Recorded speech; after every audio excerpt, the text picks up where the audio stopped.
Selamat pagi anak-anakku kelas 9 SMP Desa yang Indah bersama Pak Nano dalam pelajaran bahasa Indonesia. Ya, lihat dan tonton, saksikan videonya. Jika ada pertanyaan silakan tinggalkan di kolom komentar. Jadi, teks laporan percobaan adalah suatu bentuk tulisan yang memaparkan suatu fenomena dari hasil pengamatan bertujuan menginformasikan hasil yang diperoleh kepada orang banyak. Selanjutnya, kita akan berbicara mengenai ciri-ciri teks laporan percobaan. Yang pertama, teks laporan percobaan bersifat umum atau universal. Kedua, teks laporan percobaan lebih menekankan pada pengelompokan terhadap suatu hal yang dibahas. Yang ketiga, teks laporan percobaan memiliki hubungan antara yang dijelaskan dengan kualifikasi yang dijelaskan. Misalnya, objek yang diamati adalah planet Venus, maka dapat diklasifikasikan misalnya pengertian planet Venus, ukuran planet Venus, ciri-ciri planet Venus, dan sebagainya. Begitupun dengan kelelawar, misalnya yang diklasifikasikan adalah jenis kelelawar, ciri fisiknya, dan kebiasaan hidupnya.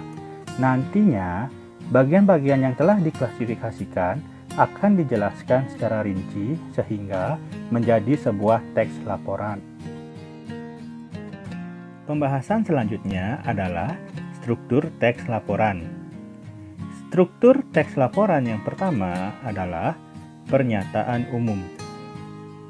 Pernyataan umum berisi klasifikasi aspek dari sesuatu seperti hewan, alam, tumbuhan, dan lain-lain yang dibahas secara umum. Misalnya, dalam teks kelelawar, pernyataan umumnya adalah kelelawar merupakan mamalia. Kelelawar satu-satunya mamalia yang dapat terbang. Ada lebih dari 1000 jenis kelelawar seperti kelelawar vampir, kelelawar telinga panjang, kelelawar ekor 3, dan kelelawar buah. Struktur berikutnya adalah uraian. Uraian menggambarkan sesuatu yang dibahas secara rinci, bagian per bagian, kebiasaan atau kebutuhan hidup makhluk hidup, dan penggunaan bahan dan alat, perilaku alamiah, dan hal khusus. Misalnya, dalam teks kelelawar, uraian yang dibahas yang pertama misal dari segi penampilan. Kelelawar tampangnya mirip tikus. Saat terbang bersama, kelelawar seperti tikus terbang. Lalu, dibahas mengenai kebiasaan makan. Beberapa kelelawar makan darah, buah, ikan, dan kaktus. Lalu, dari kapasitas. Kelelawar dapat mendengar dari jarak 1 km. Mereka jenis nokturnal. Kelelawar melihat dengan pupil mereka. Oleh sebab itu, mereka membuka matanya lebar-lebar untuk melihat. Dilihat dari perkembangbiakan. Misalnya, kelelawar memiliki bayi. Kelelawar menyusui anaknya. Selama setahun, kelelawar memiliki 3 bayi. Selanjutnya, unsur-unsur kebahasaan. Yang pertama, aspek umum atau generik. Aspek yang memiliki makna dan cakupan pemakaian yang luas. Contohnya, kendaraan, mamalia, ikan air tawar. Kendaraan, kata khususnya motor, mobil, kereta. Mamalia, kata khususnya lumba-lumba dan paus. Ikan air tawar, kata khususnya lele, mujair, gurami.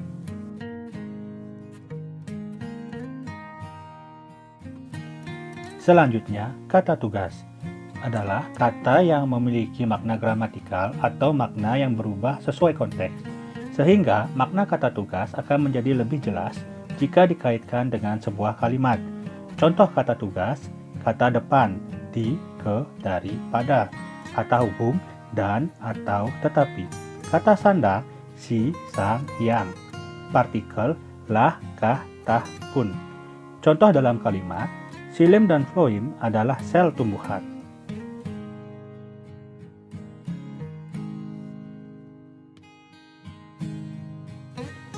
Selanjutnya, kalimat aktif. Kalimat aktif adalah kalimat yang subjeknya melakukan perbuatan kepada objek. Biasanya menggunakan kata kerja aktif. Contohnya, lari, tidur, renang, dan sebagainya, atau imbuhan menasal dan ber. Contoh, peneliti memasukkan zat asam ke daging. Peneliti sebagai subjek, memasukkan sebagai predikat, dan zat asam sebagai objek. Pada kalimat tersebut, peneliti yang merupakan subjek melakukan tindakan kepada zat asam yang merupakan objek. Selanjutnya, uraian kegiatan. Uraian kegiatan biasanya terdapat dalam prosedur atau cara kerja yang terdapat dalam teks laporan percobaan. Contohnya, pertama, siapkan alat dan bahan yang diperlukan untuk melakukan percobaan. Kata pertama merupakan urutan kegiatan.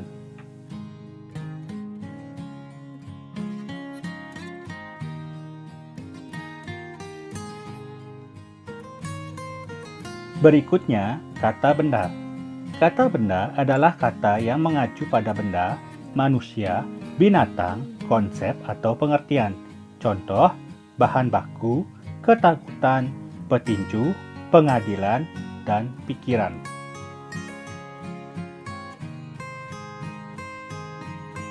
Selanjutnya, kata teknis. Kata teknis merupakan kata yang memiliki arti khusus terkait bidang atau keahlian tertentu. Contoh, pendidikan, kata teknisnya kurikulum, silabus.